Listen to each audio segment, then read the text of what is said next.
Saya 2 tahun lalu, awal-awal ketemu tarekat Khidriyah ini,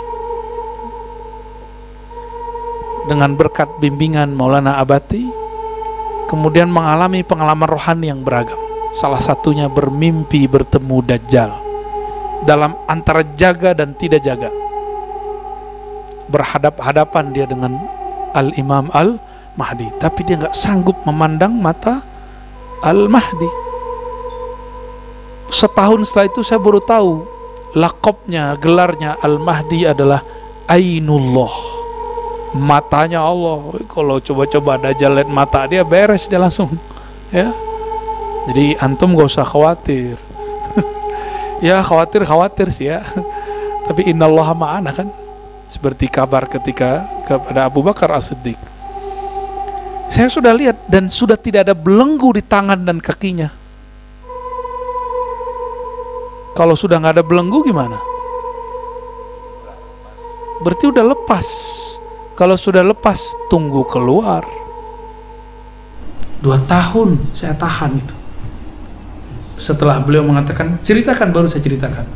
Kebetulan beliau mengatakan, ini ada kabar kalau Habib Umar dan beberapa wali di Yaman mimpi. Karena menyampaikan orang soleh, saya kira benar.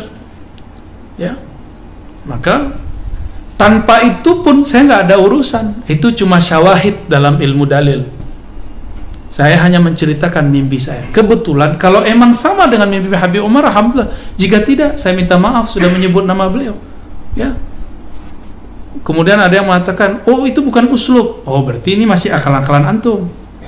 Bukan uslub Habib Umar, masih akal-akalan antum. Coba tanya sendirilah. Ya.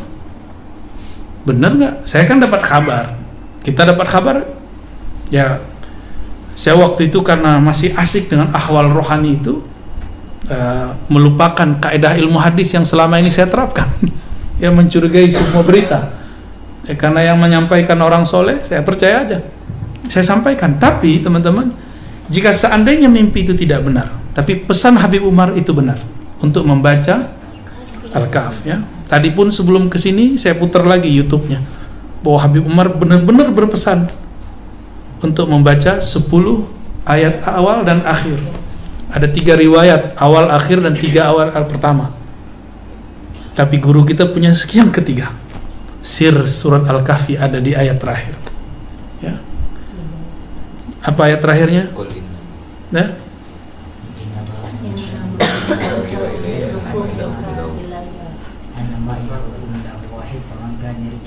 Faman kana yarju liqa'a rabbih falyamal amalan salihan wala yusyrik bi'ibadati rabbih ahada. Ini kalimat pentingnya, wala yusyrik bi'ibadati rabbih ahada. Gak boleh syirik. Antum kira syirik itu cuma kultusin orang, berhala? Enggak, fulus. Hati-hati lo, itu syirik lo.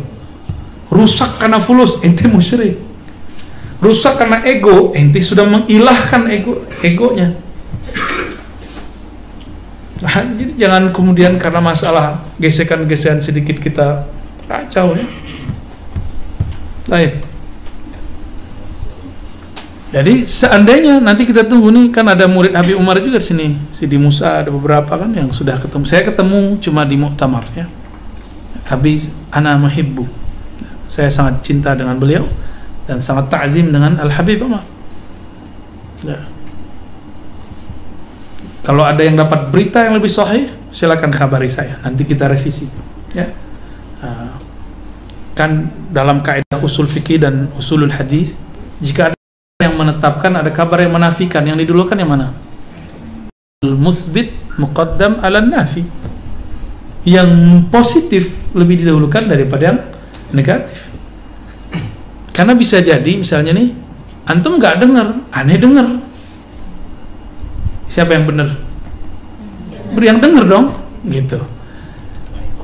Iya, ini juga dijelaskan oleh Allahyarham Syekhna Ali Mustafa Yaqub, Profesor Khuzaimah, sama penjelasannya persis sama seperti itu. Dr. Lutfi dulu yang ahli hadis, sama penjelasannya begitu.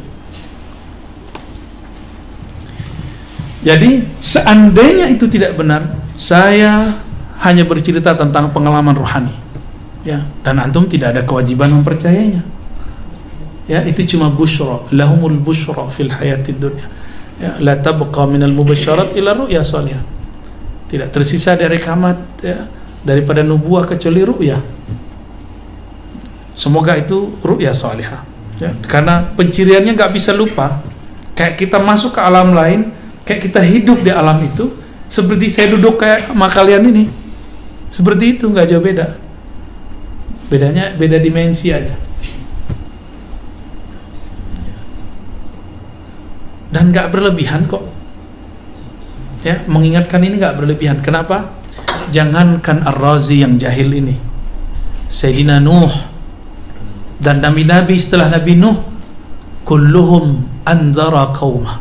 Semua nabi setelah Nabi Nuh mengingatkan kaumnya mengenai bahaya Dajjal. Apa salah seorang Ar-Razi yang belajar hadis mengingatkan orang mengenai adanya zuhur Dajjal, munculnya Dajjal? Jika dari abad terdahulu mereka sudah ngomong hati-hati Dajjal, hati-hati Dajjal, ternyata sekarang zamannya antum masih santai, Pak Kiai masih santai, para hafiz masih santai, ahli hadis masih santai, ahli tarekat masih santai, sufi, salafi, jemaah tabligh masih santai antum. Ya salam, ya. Berarti tidak mengikuti sunnah Nabi Muhammad SAW.